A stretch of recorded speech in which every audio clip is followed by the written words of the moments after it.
She's just too confused to manage her own affairs, doctor. My son, David, said those words right in front of me. I was sitting on the crinkly paper of the exam table. The air smelled of rubbing alcohol and old magazines.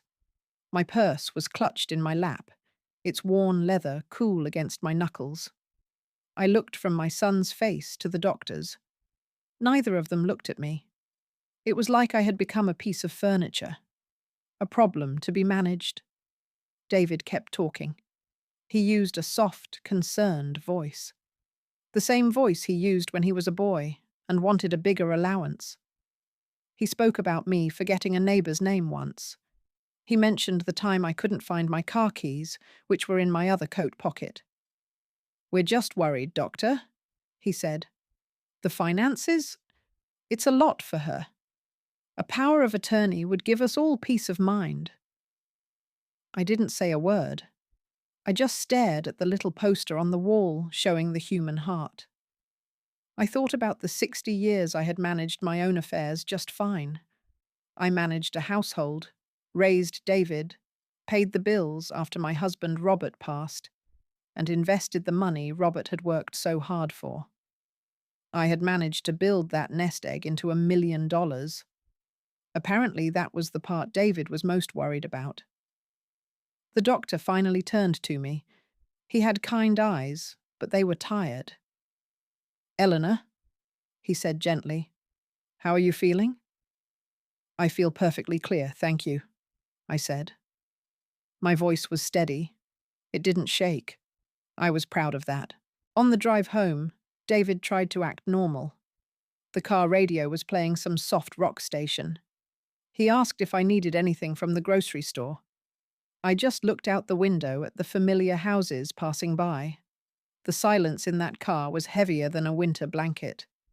When he pulled into my driveway, he turned off the engine. The sudden quiet was loud. "Mum," he said, "this is for the best. We just want to help." I finally looked at him. I saw his father's eyes, but not his father's heart. "I'll let you know when I need help, David," I said. I got out of the car, walked up my own front path, and closed the door behind me. I didn't watch him drive away. I walked into my quiet house. The grandfather clock Robert bought on our anniversary ticked steadily in the hall. It was a comforting sound, usually. That day, it sounded like a countdown. I went into the kitchen and put the kettle on the stove. My hands were shaking a little now that no one was watching. I thought about the casseroles. For 40 years, I had made casseroles. Every time David's wife, Jessica, had a baby, I brought over a tuna noodle casserole. Every time David got a promotion, I made my special chicken and rice bake for a celebration dinner. When their water heater broke, I brought over 3 days' worth of meals so they wouldn't have to worry. I gave them the down payment for their house. I paid for my grandson's braces. My life had been a long series of giving. I never thought of it as a transaction. It was just what a mother did. I poured the hot water into my favorite mug, the one with the faded bluebirds on it. The steam warmed my face. I sat at my small kitchen table and looked out at my garden. The roses needed deadheading. Robert had always taken care of the roses. I remembered what David had said to the doctor. Too confused to manage her own affairs. The words echoed in the empty kitchen. I took a sip of my tea. It was bitter. I had forgotten the sugar. Maybe my son was right. The phone rang 2 days later. It was Jessica. Her voice was syrupy sweet. "Eleanor, honey, how are you feeling after your doctor's visit?" I was sorting my bills at the dining room table. The sunlight streamed through the clean windows, landing on a stack of envelopes. Social Security check, the utility bill, a card from my church group, all in order. "I'm feeling fine, Jessica. Thank you for asking." "Oh, good. David was so worried," she said. There was a little pause. I could hear one of her television shows in the background. He mentioned you had some paperwork you needed help with. We'd be happy to come over this weekend and help you sort through things. You know, bank statements, insurance, all that boring stuff. I looked at my neat piles of paperwork. That's very thoughtful of you, dear, I said. But everything is already sorted. Well, maybe we could just organize it for the long term, she pushed. Put it all in one safe place. It's so easy to get things mixed up at your age. There it was again. At your age. As if my brain had started to leak out the day I turned 70. I felt a cold knot in my stomach, but my voice stayed smooth as cream. I appreciate the offer, Jessica, but I have my own system. It's worked for me for 50 years. Of course, she said, but the sweetness in her voice had curdled just a little. Just trying to help. After we hung up, I sat there for a long time. The house was silent, except for the low hum of the refrigerator. I thought about the way she said, safe place. I had a feeling her idea of a safe place was a box in her own closet, not mine. The next morning, I did not go to my water aerobics class. Instead, I put on my good coat, the grey one with the silk lining, and drove to the public library. The air inside smelled wonderful, like paper and old wood, and quiet. I hadn't been there in a while. It felt good to be surrounded by books, by stories. I felt like my own story was about to take a very sharp turn. I found the public computers in the back. A nice young man with glasses showed me how to get started. My fingers felt clumsy on the keyboard. I typed, "Elder law attorney near me," into the little search box. The screen filled with names and pictures of serious-looking people in suits. I wrote down 3 different names on the back of a grocery receipt I found in my purse. One was a big firm downtown. Another was a woman who had an office just a few towns over. Her picture looked kind. Her name was Ms. Carol Albright. I sat there for a moment, just looking at the name on my little piece of paper. It felt like a lifeline. Taking this step felt bigger than getting married, bigger than buying our first house. It felt like I was taking back my own name, Eleanor Vance. Not Mom, not Grandma, not a confused old woman. Eleanor. "Do you need any more help, Mom?" the young librarian asked. "No, thank you," I said, folding the receipt and putting it carefully in my coin purse. "I think I've found exactly what I was looking for." A week later, I had a routine checkup with the nurse at my doctor's office. It wasn't a full appointment, just a blood pressure check. I was sitting in the same room where David had tried to take my life away from me. The paper on the table still crinkled under my weight. A young nurse I hadn't seen before came in. She was cheerful, but rushed. She took my pressure, wrote it down, and was halfway out the door before I could even say goodbye. Then, another nurse poked her head in. It was Sarah. She was a bit older, with soft greying hair and a smile that reached her eyes. "Eleanor? I saw your name on the list. I brought you something." She came in holding a steaming styrofoam cup. "I remembered you like Earl Grey with just a splash of milk and no sugar," she said, handing it to me. "Figured you might like a cup while you wait for the doctor to sign off." I took the cup. My hands were cold, and the warmth seeped into them. She had remembered. A small thing, a tiny detail from a conversation we'd had months ago. But in that moment, it felt enormous.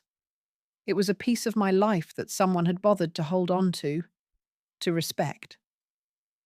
"Thank you, Sarah," I said. My voice was a little thick. "That's very kind." "It's nothing," she said, patting my arm. "You take care now." And she was gone. I sat there, sipping the perfectly made tea. The taste was clean and clear. It was a simple act of kindness, a stark contrast to my own son's careful, calculated concern. In that quiet room, smelling of antiseptic and hot tea, I made my decision. I knew exactly who deserved my gratitude, and I knew exactly what I was going to do about it. The first call I made when I got home was not to David. It was to Ms. Carol Albright. The lawyer's office did not smell like a hospital. It smelled of lemon polish and old books. Ms. Carol Albright was a woman who looked to be in her 50s. She had short, no-nonsense hair and wore a simple grey dress. She didn't talk to me in a loud voice, the way some people do when they think you're old. She spoke normally. She gestured to a comfortable leather chair across from her big wooden desk.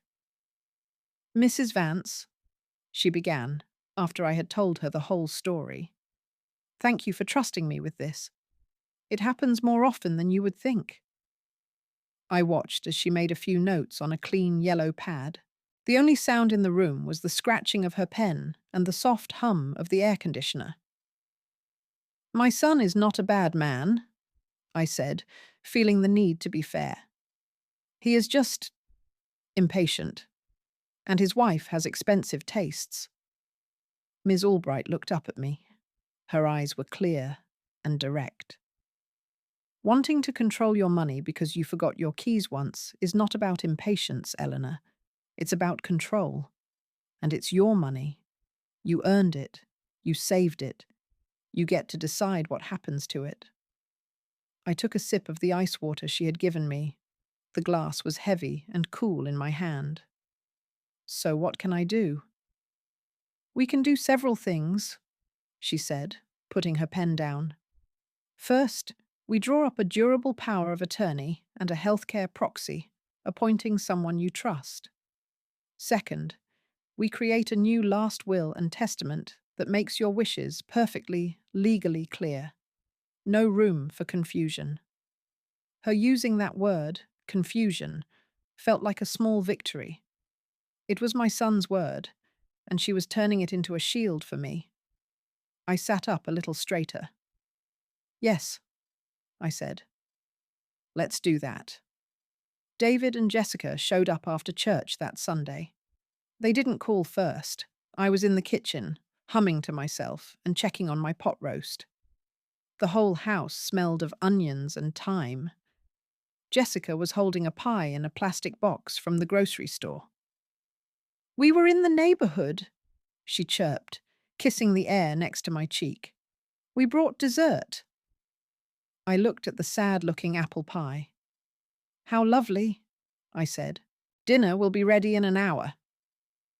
They made themselves at home in my living room. I could hear the television click onto some football game. I stayed in my kitchen, basting the roast. It was my Sunday ritual, one I had performed for them hundreds of times. But it felt different today. I wasn't just their mother anymore. I was a client. I had a lawyer. Over dinner, David talked about his car. "It's on its last legs, Mum. The repairs are costing a fortune." "It would be nice to have something reliable for the grandkids," Jessica added, dabbing her mouth with a napkin. "Something safe." I just nodded and passed the gravy. I didn't offer to help. I didn't mention the savings account I had once told them was for emergencies. They were waiting for me to play my part, the generous, slightly forgetful old woman who would solve their problems. "We could help you with your bills, you know," David said, changing the subject. "Just to make sure nothing gets missed. It can be a lot to manage." I looked at him across the table, the same table where he'd done his homework as a boy. "Thank you, David," I said calmly. "But I'm not confused. I know exactly how to manage my affairs." Finding someone to be my healthcare proxy was the next step. I didn't have many close friends left. Most were gone, or in nursing homes themselves. My neighbors were nice, but I didn't want to burden them. I kept thinking of Sarah, the nurse, the one who remembered my tea. I made an appointment for a flu shot I didn't really need yet. I sat in the waiting room, the air smelling of hand sanitizer, until I saw her walking down the hall. I stood up. "Sarah?" She turned, her face breaking into that warm smile. "Eleanor, how nice to see you. You're here for your shot?" "Yes, but I was also hoping I could speak to you for a moment, if you have time." She led me to a small, empty exam room. We sat on the two little stools. I didn't tell her about David, not the details. I just said I was putting my affairs in order. "I need to name someone to make medical decisions for me if I can't," I explained. "I need someone level-headed, someone who listens. And I thought of you." She was quiet for a long moment, just looking at me. I could hear the faint beep of a machine down the hall. I thought she would say no. It was a lot to ask of a person you barely knew. "I've seen families," she started, then trailed off. "I've seen how they can be when someone gets sick. Yes, Eleanor, I would be honored to do that for you." A wave of relief washed over me. It was so strong I felt my eyes prickle with tears. I blinked them back. "Thank you," I whispered. It felt like I had found my first soldier in a very quiet war. My next meeting with Ms. Albright was 2 weeks later. The documents were all prepared, sitting in a neat blue folder on her desk. The office was just as quiet as before. The afternoon sun made a warm square on the plush carpet. Ms. Albright went through each page with me: the power of attorney, the healthcare proxy naming Sarah, and finally, the will. She read the key parts aloud in her calm, even voice. "I give $1,000 to my son, David Vance, in memory of the many Sunday dinners we shared," she read. I had thought a lot about that $1,000. It was just enough to show I hadn't forgotten him. It was just enough to be an insult. "And the remainder of my estate," she continued, "I give to a trust established for the benefit of Sarah Jenkins." She looked at me over the top of her reading glasses. "Are you absolutely certain this is what you want, Eleanor?" I thought of David's words in the doctor's office. I thought of Jessica's fake sweet voice on the phone. Then I thought of the warm cup of tea Sarah had placed in my hands. A cup of simple, human respect. "I have never been more sure of anything in my life," I said. I picked up the heavy black pen and signed my name on the line. My signature was as steady and clear as it had been 40 years ago. After I left the lawyer's office, I didn't go home. I felt light, like I had set down a heavy bag I didn't even know I was carrying. I drove past my turn and kept going until I saw the sign for the local garden centre. The air inside the greenhouse was warm and damp and smelled of rich, dark earth. I walked past the sensible marigolds and the sturdy geraniums. I went right to the back, where they kept the expensive roses. I found a climbing rose with deep crimson blossoms. It was called Blaze of Glory. Robert would have said it was too fussy, too much work. I bought 2 of them, and a new trowel, and a bag of the best potting soil. When I got home, I changed into my old gardening clothes. I went into the backyard, to the sunny wall by the patio that had been bare for years. The sun was warm on my back. I dug my hands into the soil. It felt real. It felt good. I spent the rest of the afternoon digging and planting, getting dirt under my fingernails. I was planting something just for me, something that would grow and be beautiful long after I was gone. And for the first time in a long time, I felt a sense of peace settle over me, as quiet and as certain as the setting sun. I spent the next week in my attic. It smelled of cedar wood and dust. I went through old boxes, the cardboard soft with age. I wasn't looking for memories. I was looking for paperwork. Stock certificates from the 60s. Savings bonds Robert had bought for David when he was born. The deed to the house. Each one was a piece of my life. A life I had managed very carefully. I made a neat pile on the dining room table. I put on my reading glasses and went through every single document. My mind felt sharp, focused. The numbers made sense. The legal language was complicated, but I read it over and over until it was clear. This wasn't the work of a confused woman. This was the work of a wife, a mother, and a manager. My phone rang while I was sorting through the insurance policies. It was David. "Hey, Mum, just checking in. Are you keeping up with your pills?" His question was a little stone thrown at my confidence. "Yes, David. I take them every morning with my oatmeal, just like I have for the last 10 years. Okay. Just making sure," he said. "You know how easy it is to forget." I looked at the complex spreadsheet of my assets I had just created on a piece of ledger paper. "Some things," I said into the phone, "are impossible to forget." Jessica invited me for lunch the following Saturday. She said it was her treat. We went to a little cafe that was too loud, with music I didn't recognize. It smelled of burnt coffee and sugar.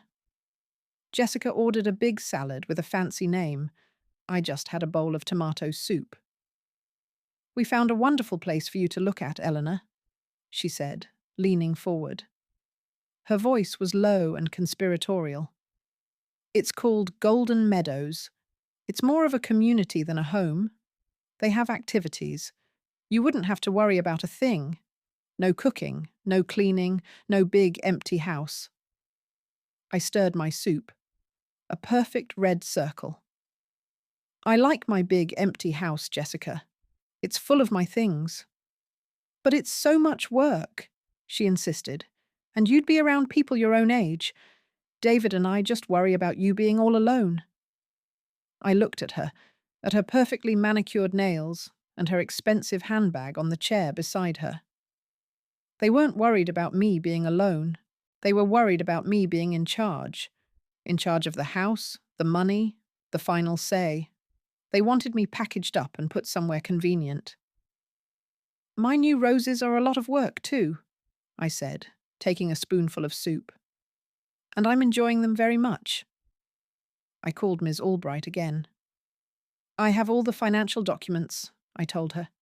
"Everything from the last 50 years. "Excellent, Eleanor," she said. Her voice was always so calm and professional. It was like a sturdy handrail on a shaky staircase. "That will make setting up the trust much easier. We need to make it ironclad." We met the next day. I brought my big accordion file, every paper in its proper place. She went through it, nodding. "You're more organized than half my corporate clients," she said with a small smile. We talked about the trust for Sarah. I wanted to be careful. I didn't want this gift to become a burden. "Can we set it up so it pays for her children's college education first?" I asked. "And helps with her mortgage?" I want it to be a help, not a shock. Ms. Albright made notes. "We can specify exactly how the funds are distributed. We can appoint a professional trustee to manage it, so she just receives the benefits without the headache. You've thought this through very well." "I've had a lot of time to think," I said. I looked out her window at the busy street below. I was building a new future. It just wasn't the one my son had planned for me. That evening, I went to my first book club meeting. It was held at my neighbour Martha's house. Her home smelled of cinnamon and old books, a comforting combination. There were 6 of us, all women over 60. We sat in her cosy living room, drinking tea from mismatched cups. They talked about the book, but they also talked about their lives, about their children, who were always too busy, about their grandchildren, who were growing up too fast. One woman, Betty, sighed. "My daughter thinks my brain turned to mush the day I retired. She explains my own cable bill to me like I'm a toddler." The other women all nodded. They understood. I listened. And for the first time in months, I didn't feel so alone. These women weren't confused. They were pilots, and teachers and librarians. They had managed lives and homes and careers. They were simply not needed in the same way anymore. I drove home under a sky full of stars. I walked into my quiet house, the grandfather clock ticking its steady rhythm. I thought about Betty and Martha and myself. I realized the change hadn't happened inside of me. It had happened in how I was seen by others. A quiet understanding settled over me, as clear and sharp as the winter air. I didn't get old, I whispered to the empty hall. I just stopped being convenient. The next Friday, David called. His voice was cheerful. Too cheerful. "Hey, Mom. Jessica and I have a charity dinner tonight. We're in a real bind. Can you watch the kids?" For 20 years, the answer would have been an automatic yes. I would have changed my plans, whatever they were. My calendar was always open for them, but this time was different. I looked at the new calendar hanging on my kitchen wall. In the square for Friday, I had written Book Club in neat cursive. "I'm sorry, David," I said. My voice was pleasant, but firm. "I can't tonight. I have plans." There was a long silence on the other end of the line. I could hear the faint sound of a television. "Plans?" he finally said. "What plans?" He sounded genuinely baffled, as if the idea of me having a life outside of his needs was a foreign concept. "I'm going to my book club," I told him. "Your book club," he repeated slowly, as if the words tasted strange. "Oh, okay then." He hung up a moment later. I stood in my kitchen, holding the phone. The house was quiet. Outside, a bird started to sing. I felt a small, unfamiliar flutter in my chest. It was the feeling of a locked door finally swinging open. The phone call came 2 days after I'd refused to babysit. It was Jessica. The sweet syrup was gone from her voice. It was now thin and sharp, like a shard of glass. "Eleanor, David told me you had plans the other night," she said. There was no hello, no how are you. I was in my living room, dusting the mantelpiece. I ran the soft cloth over a framed photo of Robert. "Yes, I went to my book club." "Your book club," she repeated. The words were heavy with disbelief. "You know, we count on you." The children were so disappointed. I stopped dusting and looked out the window at the morning light. The dust motes danced in the sunbeams. For years, their disappointment had been a weapon they used against me. It always worked. This time, it felt like a pebble hitting a stone wall. "I'm sorry they were disappointed," I said. "But you only called 2 hours before. I already had plans." "You should have told us you were getting so busy," she snapped. "We need to be able to rely on family." "Yes," I said quietly. "We do." I let that hang in the air between us.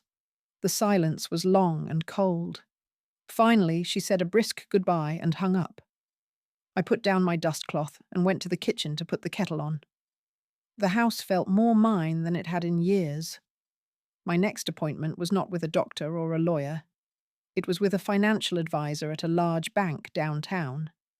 The lobby was all marble and hushed voices. It smelled like clean money. I had made the appointment myself. I wore my good grey coat and the pearls Robert had given me for our 30th anniversary. A young woman named Miss Davis met me. She led me to a quiet office with a large window. I opened my leather portfolio and laid the old stock certificates on her polished desk. Her eyes widened slightly as she looked at them. "Mrs. Vance, these are impressive," she said, handling one of the papers carefully. "Your husband had a good eye." "I was the one who did the books," I said simply. "I picked half of them myself after he passed." Her professional smile turned into a look of genuine respect. "Then you have a good eye," she corrected herself. We spent the next hour talking about my goals. I told her I wanted to simplify, to consolidate. I wanted a portion of my portfolio to be less about growth and more about steady, reliable income. My income. For me. She never once spoke down to me. She used clear terms and showed me charts, making sure I understood every step. As our meeting ended, she shook my hand. It's a pleasure to work with a client who has such a clear vision for her future. Thank you, I said, feeling a warmth spread through my chest. I've decided my assets should be treated with respect, starting with my mind. I ran into Sarah at the grocery store a few days later. I was in the freezer aisle, trying to decide between frozen peas and frozen corn, when I heard my name. The air was frigid and hummed with the sound of the freezers. Eleanor, it's good to see you on your feet. She wasn't in her nurse's uniform. She wore jeans and a warm-looking red sweater. Her shopping cart held a carton of milk, a box of cereal, and a bunch of bananas. A normal person's shopping. Sarah, I said, my face breaking into a real smile. It's lovely to see you. We stood there for a few minutes, blocking the aisle. We talked about the weather. I asked about her family. My oldest, Katie, is looking at colleges, she said with a sigh that was half pride, half worry. I don't know where the time went, or where the money will come from, for that matter. She's a smart girl. She'll find a way, I said, and the words felt true and solid. I didn't offer advice or money. We were just two women talking in the cold air of the grocery store. It was simple. It was real. Well, I'd better let you go, she said, giving my arm a little squeeze. Stay well, Eleanor. I watched her push her cart toward the checkout. I felt no guilt about my decision, only a quiet sense of rightness. I picked the frozen peas and moved on. David came by the next Saturday morning, unannounced. He was holding a toolbox. The air smelled of freshly cut grass from my neighbour's yard. Morning, Mum. I was driving by and thought I'd check that leaky faucet in your bathroom. It was true. The faucet had been dripping. I had been meaning to call a plumber. That's thoughtful of you, David, I said, letting him in. He spent an hour under the sink, clanking and muttering. I sat at the kitchen table, reading the newspaper and sipping my coffee. The sounds of his work were familiar, a soundtrack from years of him helping his father around the house. But the feeling was different. He wasn't just fixing a leak. He was looking for a way back in. When he finished, he washed his hands at the now silent sink. All done, he said. See? These old houses, they're a lot of work. Always something breaking. I know how to call a plumber, David, I said gently.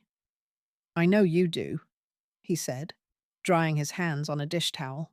But it's better when family handles it. We just want to make sure you're not overwhelmed. He looked around my kitchen, his eyes scanning everything. You're sure you're managing okay? All by yourself?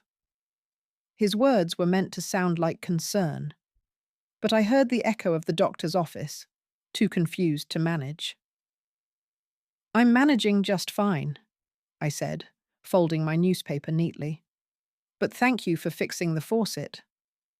I didn't give him an inch more. The following Tuesday, I did something I hadn't done in 50 years. I signed up for a class. I was at the senior centre for my water aerobics class, and I saw a flyer on the bulletin board. Beginner watercolour painting. The room where they held it smelled of turpentine and coffee. I walked in, and I was the oldest one there. The teacher was a kind-faced man named Mr. Henderson. He had paint stains on his shirt and a gentle smile. He told us not to be afraid of the blank page. There are no mistakes, he said. Only opportunities. I picked up a brush. The wood felt foreign in my fingers. I looked at the little pots of colour. They were bright and hopeful. I thought about Robert, who always said I had no artistic talent at all. I thought about David, who thought my life was over. I dipped my brush in a startling, vibrant blue. I touched it to the paper. A line of pure colour appeared. It wasn't straight. It wasn't a picture of anything. It was just a mark that I had made, for no one's benefit but my own, and it was the most beautiful thing I had ever seen. My painting class became the anchor of my week. Every Tuesday morning, I drove to the senior centre. The art room always had the same comfortable smell of paint and damp paper. Mr. Henderson taught us about light and shadow. I learned that mixing blue and yellow made a surprising number of greens. I wasn't very good, but I didn't care. The feeling of the wet brush on the thick paper was deeply satisfying. One morning, my neighbour from book club, Betty, was there. She was trying to paint a picture of her cat. "He won't sit still," she complained, but she was smiling. "Mine looks more like a potato than a rose," I said, holding up my latest attempt. We laughed. It was easy. There was no judgment in that room, only shared effort. After class, we went to the little cafe down the street for coffee. The air smelled of cinnamon rolls. "It's nice to see you out doing things, Eleanor," Betty said, stirring her coffee. "My daughter keeps trying to sign me up for things, chair yoga, senior bus trips, things she thinks I should be doing. My son wants me to move into a community," I said, making little quote marks with my fingers. Betty rolled her eyes. "They mean well," she said, though she didn't sound convinced. "But they forget we had whole lives before they were even born. We know how to pick our own hobbies." We sat in comfortable silence for a moment, just two women who understood. The first letter from the bank arrived in a crisp, heavy envelope. It was a quarterly statement for my new, consolidated investment account. I opened it at my kitchen table. The morning sun was warm on my hands. I put on my reading glasses and looked at the numbers. They were clear, simple, and all in my name. Eleanor Vance. No one else. I had Ms. Davis, my financial advisor, send a copy to Ms. Albright for the trust paperwork. Everything was moving forward, quiet and orderly, like a river flowing to the sea. There was a separate checking account now, one I had opened just for my own spending. My Social Security check went into it, along with a small monthly dividend payment. It was my fun money. I used it to buy art supplies and good coffee. Jessica called that afternoon. "Eleanor, I was just paying some bills and noticed you haven't transferred over the money for Tommy's orthodontist appointment next month." Her voice was casual, but with a hard edge underneath. For years, I had automatically transferred money for big expenses like that. "Oh, I must have forgotten," I said, my voice just as casual. I looked at my new watercolour of a very lopsided lemon. "You and David will have to handle that one." "What?" The surprise in her voice was plain. "But you always cover the big medical things." "Things change, dear," I said cheerfully. "I'm on a stricter budget these days. So many new expenses with my painting class and all. I could almost hear her sputtering on the other end of the line. It was not a nice feeling, but it was a necessary one. My new rose bushes, the blaze of glory, started to bloom. The blossoms were a deep, velvety red, just like the picture on the tag. Every morning I went out with my coffee and my little clippers to check on them. The air was cool and smelled of damp earth and the faint, spicy scent of the roses. One morning, David stopped by while I was out there. He was on his way to work, already wearing his suit and tie. He stood on the patio, looking uncomfortable. "What are you doing, Mum?" "Tending my roses," I said, snipping off a spent bloom. "You're going to hurt your back, kneeling like that," he said. It wasn't concern. It was criticism. Why don't you hire a gardener? You can afford it. I stood up, brushing the dirt from my knees. I can afford it, I agreed. But I enjoy doing it myself. It feels good to make something grow. He just shook his head, like I was a puzzle he couldn't solve. Jessica told me you wouldn't pay for Tommy's braces. Is everything all right with your finances? We can help you manage things if it's getting to be too much. There it was again, the same offer, wrapped in the same fake concern. My finances are in perfect order, David, I said, looking him straight in the eye. And so am I. I turned back to my roses and snipped another dead leaf. He stood there for another moment, then left without saying goodbye. I decided to buy a new car. My old Buick was reliable, but it was 20 years old. It felt like someone else's car, Robert's car. I wanted something that was just mine. I went to the dealership by myself. I had done my research at the library, reading consumer magazines. I knew exactly what I wanted. A small, safe SUV, easy to get in and out of. I wanted it in that nice silvery blue color. The salesman was young enough to be my grandson. He kept trying to steer me toward a big, boring sedan. This is very popular with our senior clients, he said, patting its beige roof. I'm not a senior client, I told him politely. I am a client who happens to be a senior, and I would like to see the blue SUV. I test drove it. It smelled of new plastic and clean carpets. The engine was quiet and smooth. I paid for it with a check from my new checking account. A check with only my name on it. Driving it home, I felt a thrill I hadn't felt in years. I turned the radio on, loud, to a station that played songs from my youth. I felt free. The final piece of my plan was the most delicate. I had to let Sarah know, in a small way, what was coming. I couldn't tell her everything, of course. Ms. Albright had been very clear about that, but I needed to give her a hint, a comfort. I made an appointment for another blood pressure check. As I expected, Sarah was the one who came in to see me. The room had the same familiar antiseptic smell. Back again so soon, Eleanor? She asked with her warm smile. Just keeping on top of things, I said. After she took my pressure, I didn't leave right away. Sarah, I began, my hands folded in my lap. I've been putting my affairs in order recently. My lawyer has all the paperwork. Your name is in it. She looked puzzled. My name? For your healthcare decisions? That, yes. But something else, too, I said. I don't want you to worry. But if anything ever happens to me, Ms. Carol Albright is the lawyer to call. I've made sure her fees are all taken care of. She will explain everything. I handed her a small, sealed envelope. This is just her card. And a note. Put it somewhere safe and don't think about it again. She took the envelope, a confused but kind look on her face. Eleanor, you don't have to.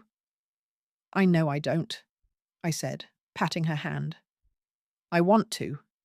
You showed me a kindness when I needed it most. I never forgot. I stood up, feeling steady on my feet. The last piece was in place. Now, all I had to do was live my life. Thanksgiving arrived, as it always does. The air turned crisp, and the leaves on my maple tree became a brilliant yellow. In years past, I would have spent a week preparing. The giant turkey, the 6 side dishes, the 2 kinds of pie.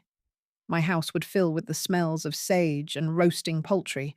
The work was a gift of love. This year, I did not offer to host. I waited. The phone call from Jessica came the week before the holiday. Eleanor, we were just talking about Thanksgiving plans, she said.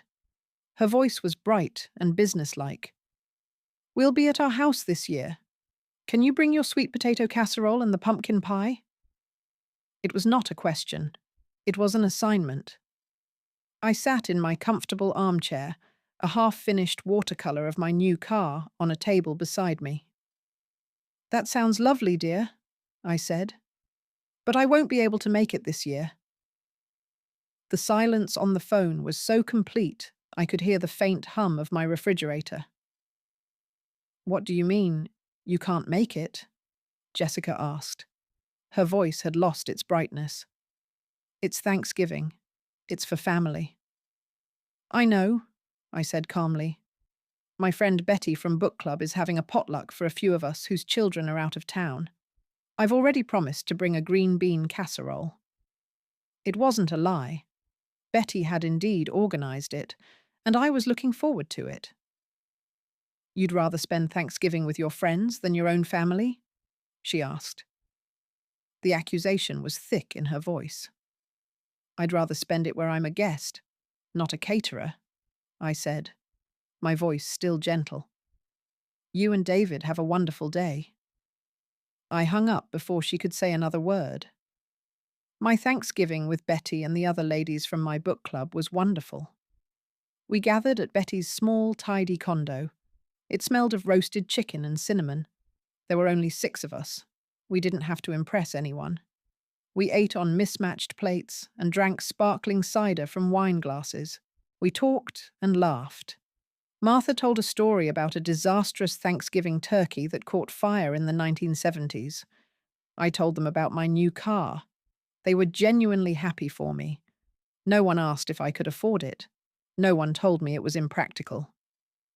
"Good for you, Eleanor," Betty said, raising her glass. "A new chapter." We all toasted to new chapters. The feeling in that room was light and warm, like a soft wool blanket. I drove home that evening under a clear, starry sky. My own house was quiet and dark. But for the first time in a very long time, it did not feel empty. It felt peaceful. It felt like mine. Christmas was approaching.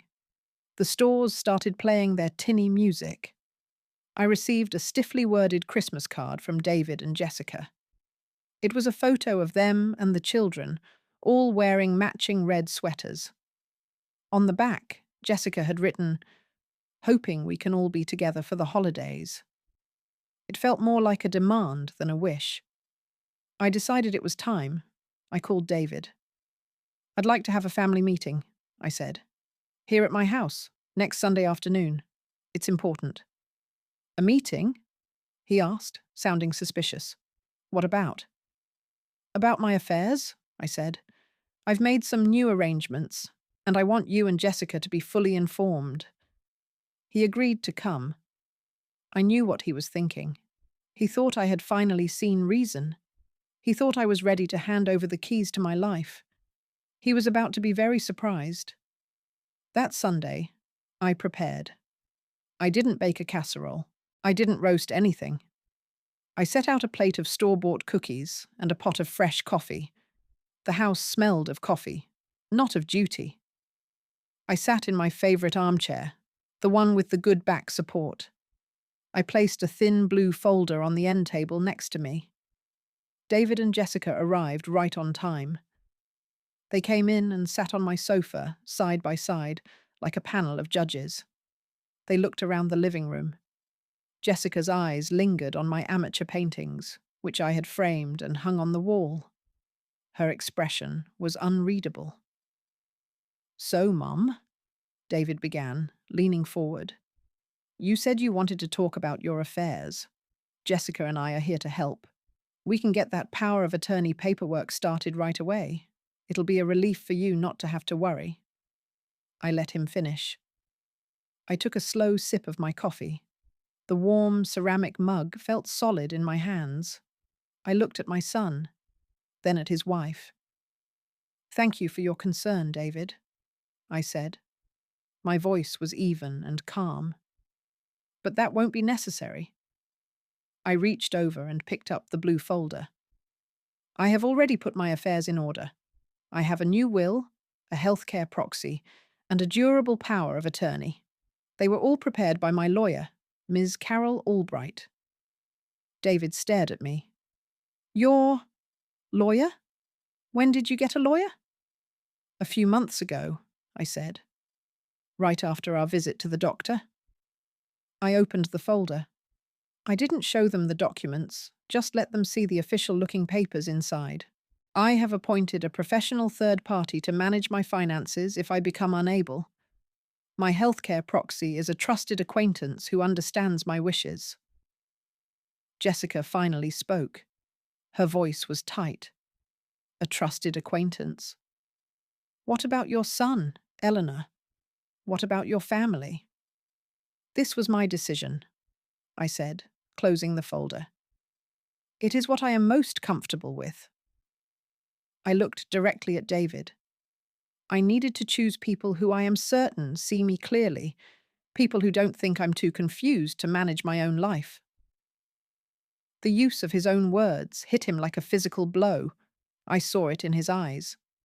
A flicker of shock, then anger. He opened his mouth, then closed it. He had no argument. I had taken his words and built a fortress with them. The room was silent. The only sound was the steady ticking of the grandfather clock in the hall. It was the sound of my life, moving forward, on my own terms. Jessica was the first to recover her voice. A lawyer? Eleanor, who put this idea in your head? Someone is taking advantage of you. She looked at me with wide, worried eyes. It was a good performance. No one is taking advantage of me, I said. I placed my coffee cup back on its saucer. The small clink of the porcelain was the only sound. I am 72 years old. I have been managing my own life for a very long time. I simply decided to continue. David stood up then. He began to pace in front of the fireplace, his footsteps heavy on the old wooden floor. This is ridiculous. You can't just hire some stranger to handle things. We are your family. We're the ones who should be on those papers. Why? I asked him. It was a simple question. So you can help? Or so you can take control? He stopped pacing and stared at me. To protect you. From making bad decisions? From people who might prey on a confused elderly woman. He had said it again. The word confused. He didn't even realize it. I am not confused, David, I said, my voice as quiet as the dust on the bookshelves. I am finished. This conversation is over. The arrangements are made, and they are legally binding. I stood up, a clear signal that their visit was at an end. They looked at me, then at each other.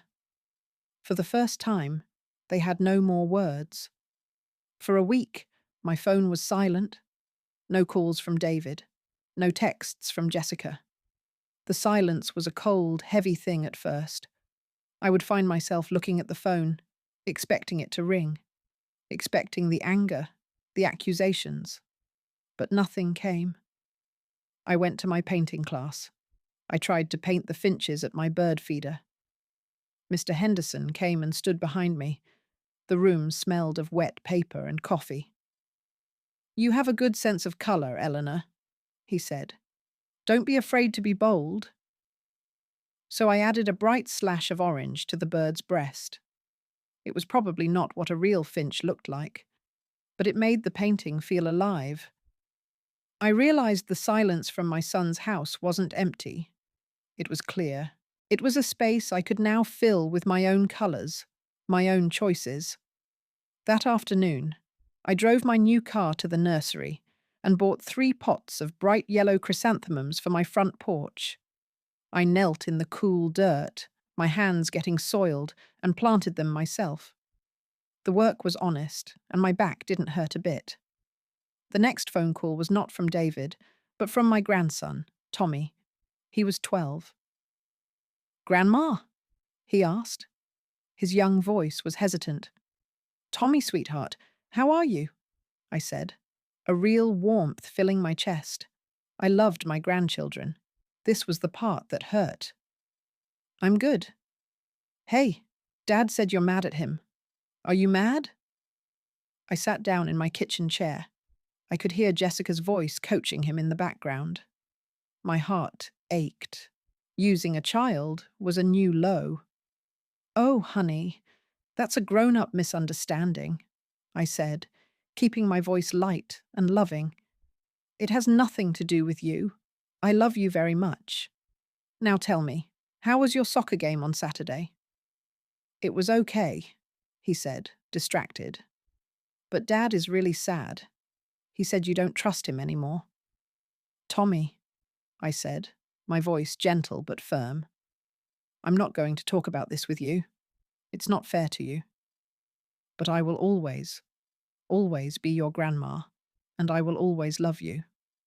Can I come to your next game?" He brightened.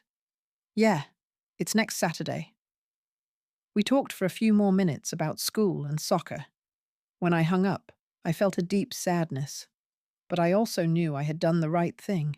I had protected my grandson from a fight that was not his, and I had not given in. I invited my book club friends over for tea the following week. I used my good china and baked a lemon pound cake from scratch. The house filled with the warm, sweet smell of butter and citrus.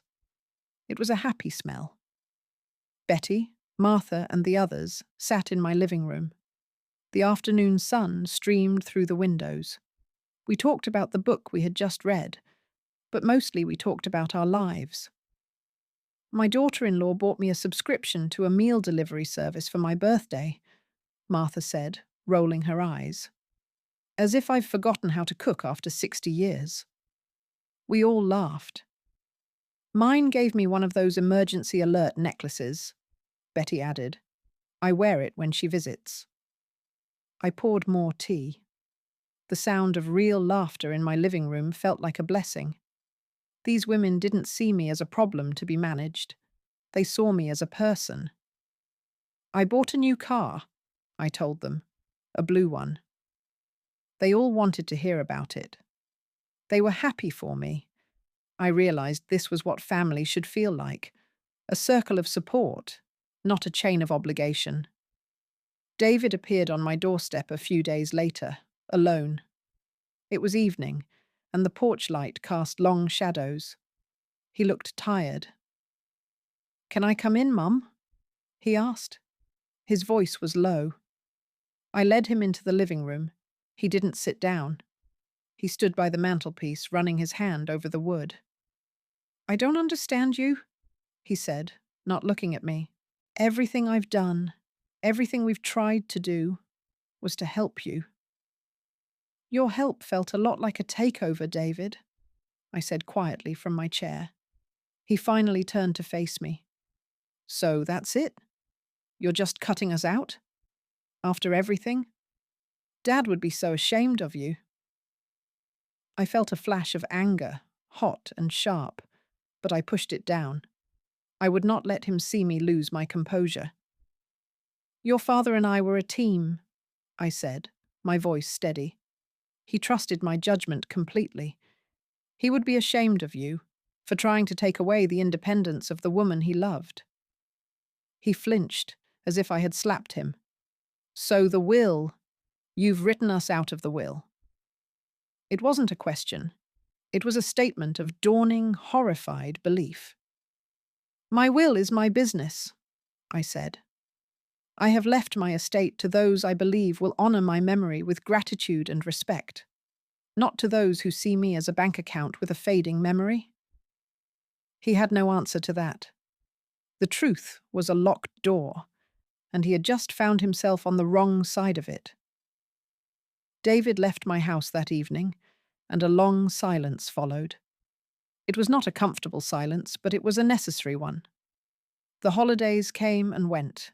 I spent Christmas Eve with Betty and her family, who welcomed me with open arms. Her small house was warm and loud and smelled of pine needles and gingerbread. I brought a painted watercolor of a snowman for her youngest grandchild, who loved it. I went to my grandson Tommy's soccer games. I sat on the cold metal bleachers with my own thermos of hot tea. David and Jessica were always on the other side of the field. We would wave, a small, sad gesture across the grassy expanse. I made sure to give Tommy a big hug after every game, win or lose. "Great game, sweetheart," I'd tell him, slipping him a $5 bill for a snack. "Thanks, Grandma," he'd say, his face bright with sweat and happiness. I was his grandmother. That was a role no one could take from me. The rest of it, the arguments and the money, I left on their side of the field. One afternoon, I received a call from Sarah, the nurse. Her voice was full of worry. "Eleanor, I hope I'm not bothering you. It's about my daughter, Katie. She's applying for a scholarship, a big one. She has to write an essay about a person who inspires her, and she's completely stuck." "I see," I said, settling into my armchair. The sunlight was slanting through the window, falling on my knitting basket. "She's a wonderful girl, but she's shy," Sarah continued. "She doesn't think her life is interesting enough. I was just wondering, would you be willing to talk to her? Just for a little while? You've lived such a full life." We met at the public library, in a quiet corner that smelled of old paper and lemon polish. Katie was a sweet girl with her mother's kind eyes. She was nervous, twisting a pen in her fingers. I didn't talk about myself at first. I asked her about her dreams. I asked her what she loved to do. Then I told her a little about my own life, about growing up during a different time, about meeting Robert, about learning to manage the finances and the household. "A life doesn't have to be famous to be important," I told her. "Sometimes the quietest lives have the strongest foundations. You just have to look for the strength." A week later, Sarah called me, her voice thick with emotion. "Katie wrote her essay about you, Eleanor, about quiet strength. She got the scholarship." I felt a warmth spread through my chest that no amount of money could ever buy. Spring arrived. My blaze of glory roses climbed higher up the wall, covered in tight, promising buds. I was in the garden, my hands in the cool soil, when the phone rang. I answered it on the cordless phone I kept outside. It was Jessica. Her voice was the sweetest it had been in months. "Eleanor, I was just thinking of you," she chirped. "The weather is so beautiful. I was hoping you'd let me take you out to lunch this week. My treat." I looked at the rich, dark earth under my fingernails. I thought of the uncomfortable lunch we'd had at the Loud Cafe. "That's very kind of you, Jessica," I said. "But I'm afraid I'm busy." "Oh," she said, the surprise evident in her voice. "All week?" "I'm afraid so," I said. "My painting class is on Tuesday, book club is Wednesday, and I have water aerobics on Friday. I like to keep Thursdays for my gardening." It was the truth. My life was full. It was full of things I had chosen. "Well," she said, a hint of frost creeping back into her tone. "Some other time, perhaps." "Perhaps," I said, and ended the call. I went back to my planting. The sun was warm on my back.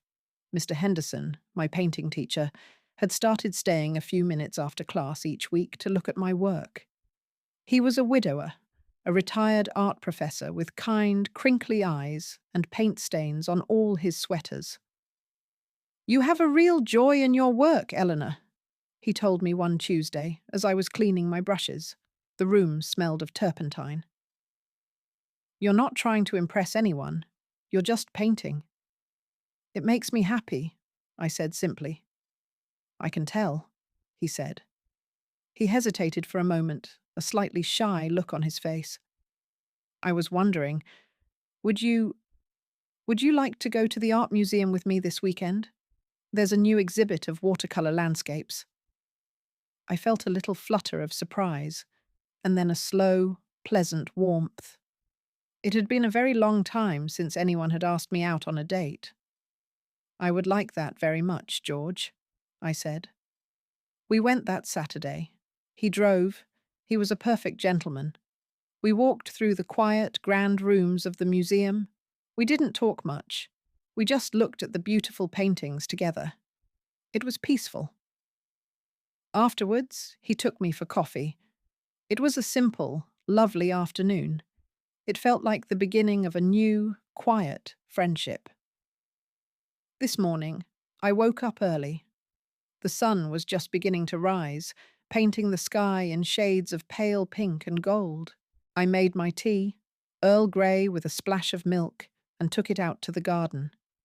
The air was cool and fresh and smelled of damp earth and blooming roses.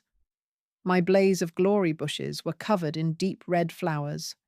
They were magnificent. I sat in my favourite wicker chair on the patio, the warm mug in my hands. I could hear the steady, familiar ticking of the grandfather clock from inside the house. For years, that sound had felt like a countdown, a reminder of time passing, of things ending. But now, it sounded different. It was just the rhythm of my own house, the peaceful, steady beat of my own life. A life I had fought for, quietly. A life I had remade, just for me. I took a sip of my tea. It was perfect. I was calm, I was free, and I was not confused at all.